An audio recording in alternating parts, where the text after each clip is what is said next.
Équinoxe de printemps. Pourquoi tombe-t-il encore un 20 mars? Le printemps donne le top départ de la nouvelle saison de jardinage. Travail du sol, taille, semis, plantation, voici comment faire germer vos futures récoltes.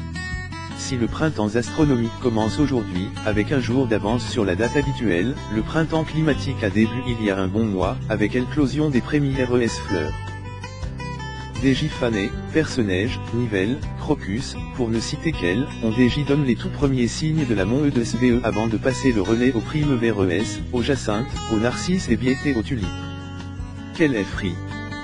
Sans parler des bourgeons des pommiers qui grossissent vu des îles et des pêchères dont les branches sont masquées par le rose de leurs innombrables fleurs que butinent les premiers bourdons. Comment accompagner au mieux le merveille du jardin pendant les jours et les semaines qui viennent? La nature tend encore engourdie par le froid, la première des priorités consiste à chauffer et aérer la terre au maximum.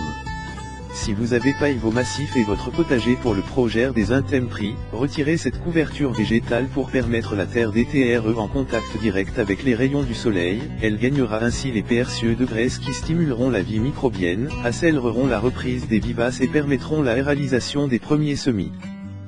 Cassez la CROTE. Dégagez également, jusqu'au point de greffe, le pied des rosiers que vous avez recouvert d'un monticule de terreau ou de feuilles mortes cet automne. Faites de ME avec les artichauts et les arômes d'Éthiopie qui ne détestent rien tant que l'humidité. Hello, le sol est reste nu, un binage ou un griffage superficiel, 15 cm maximum, au moyen d'une ou d'une fourche bêchée, vitez la pelle bêchée qui sectionne les racines et les vers de terre, cassera la CROTE superficielle formée par les intempéries.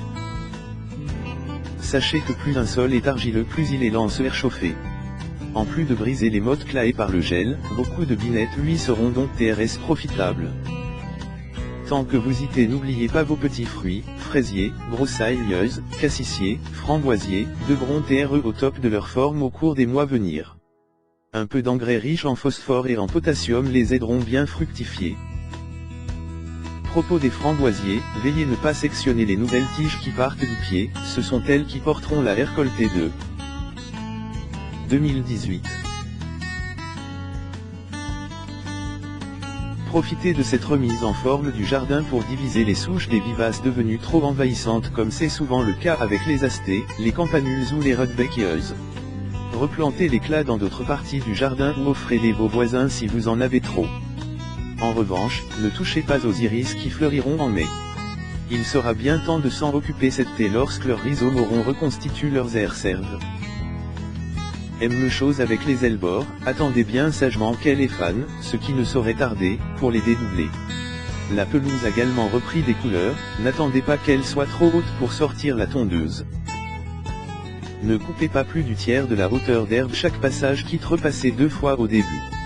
En la tondant trop RAS vous favorisez le terfle, le liseron et le pissenlit, dont vous aurez ensuite toutes les peines du monde contre les, au détriment des graminées, régras anglais, péturins, ftuc, etc. Si vous constatez la persistance de mousse, retirez-elle au moyen d'un scarificateur et appliquez de la chaux, en face de son développement.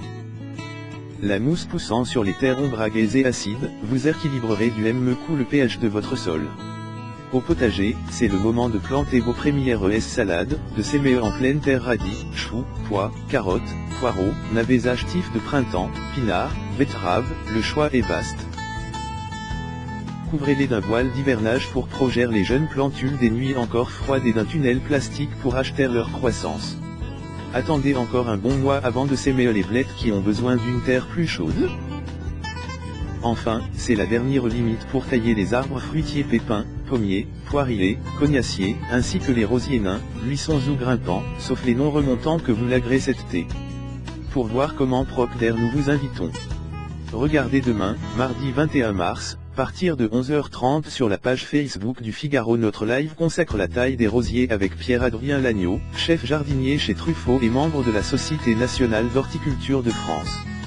Voir ou revoir l'émission consacre la taille des arbres fruitiers tourne le 7 mars dernier, avec Denis Retournard, ancien responsable du verger du Jardin du Luxembourg Paris et membre, également, de la SNHF.